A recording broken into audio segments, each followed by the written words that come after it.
Good afternoon. It's Sherry Peoples, and this is my post on post war America. And the person that I researched was Ray Kroc, the founder of the McDonald's Corporation. Now, Ray Kroc was a man with many talents and many occupations. Joanne Mattern highlighted a lot of these occupations of his early years in her writing, Ray Kroc, Restaurant Builder. He worked as a music director for a radio station. He was a traveling salesman and sold paper cups and soda fountains. He worked in Fort Lauderdale selling real estate for a short time. He even played the piano in a nightclub. Merrill Davids in her writing actually noted that he had worked as an ambulance driver during World War I. One of his customers showed him an invention, a multi-mixer that could make 5 milkshakes at one time. When he saw this invention, Ray Kroc was all in. In 1939, he quit his job and he started his multi-mixer company. And by the end of the 1940s, he was selling around 9,000 units a year, which was considered quite successful.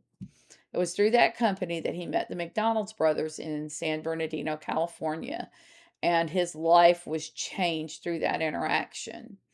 David Halberstein's The 50s really gives a lot of information about how the McDonald's brothers actually started their restaurant and even sold about 10 franchises before they became partnered with Ray Kroc. And he actually took over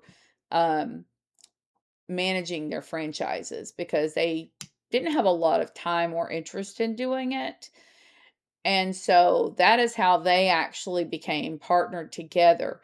And Ray Kroc took it and ran with it. Now, most of the customers, he realized, were families. And so, because that was their base, he targeted them with marketing using slogans like give mom a night off. He looked at the way that the um, sales were and noticed that Saturday night was their biggest night of sales, and then Friday nights included. Then Sunday afternoons picked up. And then they started to incorporate just weeknights. So they were encouraging locations to be built near churches and in small communities to reach that demographic. Most of the franchises were initially built in California, and the franchises were expected to conform to a specific standard so that if you walked in a McDonald's anywhere, you got the same thing for the same price. Quality control, cleanliness, and hard work were the expectation. Part of what set Kroc apart was his work ethic, and he expected others to work as well. One of his mottos, if you have time to lean, you've got time to clean. And I worked at McDonald's after high school and my first couple of years of college, and that motto in the 80s was still very prevalent. If you stopped, we heard this. He was a very savvy businessman.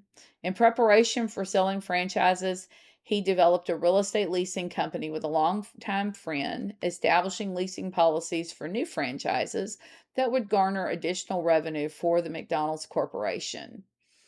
By 1960, Ray Kroc had become the face of the company, and they had over 200 franchises with the expectation of gaining around 100 new franchises a year after that. By 1961, Kroc started talking to the McDonald brothers about buying them out. Their relationship had already started deteriorating, so they worked together and he did actually buy them out. Part of what happened in this was he bought the rights to the McDonald's name.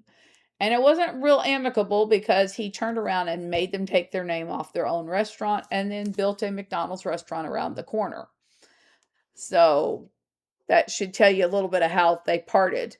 According to Davids, 2 years after he bought them out, Kroc sold his billionth burger. He continued to expand the business, and by his 75th birthday, there were nearly 5,000 restaurants in America and around the world. 10 months after his death in 1984, McDonald's sold its 50 billionth hamburger. Thank you. Have a good night.